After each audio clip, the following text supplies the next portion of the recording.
keladi. Tabiiyki ularni ham tushunsa bo'ladi. Musulmon kishi e'tiqodini Qur'on va sunnatga ko'ra shakllantirish kerak. Albatta o'zbek xalqining ko'pchiligi arab tilini bilmaydi. Natijada o'zbekcha ma'no tarjimalarga murojaat qiladi. Lekin qarabsizki, mana bunday xato tarjimalarga tushib qoladilar. Ushbu xato tarjima ko'pchilik o'zbeklar yaxshi taniydigan Shayx Muhammad Sodiq Muhammad Yusufga tegishli. Naziyat surasi 30-oyatini bir zamonda yashagan ikki olim ikki xil tarjima qilgan. Shayx Alovuddin Mansur va Shayx Muhammad Sodiq Muhammad Yusuf. Xo'p, biz bu tarjimaning xato ekanligini qayerdan bilamiz?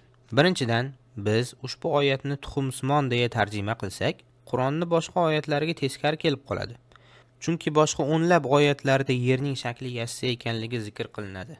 U sizlarga yerni to'shab osmonni bino qilgan va u yerni cho'zib qo'ydi. Biz yerni yoyib qo'ydik. Qaysiki yerni beshik qilgan. Biz yerni to'shab qo'ydik va qandoq ham yaxshi tayyorlovchimiz. Alloh sizlarga yerni gilamdek to'shab qo'ydi va yerni qandoq tekislab qo'yilganiga, yer va uning to'shalishiga qasam. Ko'ryapsizki, boshqa oyatlarda yerning to'shak qilinganligi, uni xuddi gilamdek to'shab qo'yilganligi, uning beshik qilinganligi xabar qilinmoqda. Aslida chaqaloqlar yotadigan beshik mana bu ko'rinishda bo'ladi. Endi siz mana bu tuxumga va globusga qarang.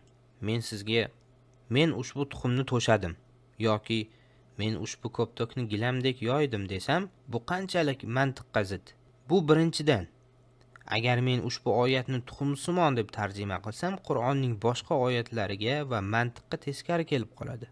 Ikkinchidan, ushbu daha kalimasini hech qaysi arab tuxum deya tarjima qilmaydi. Men buni eng qadimiy arab qomusidan tekshirib ko'rdim. Men sizga ushbu Lisanul Arab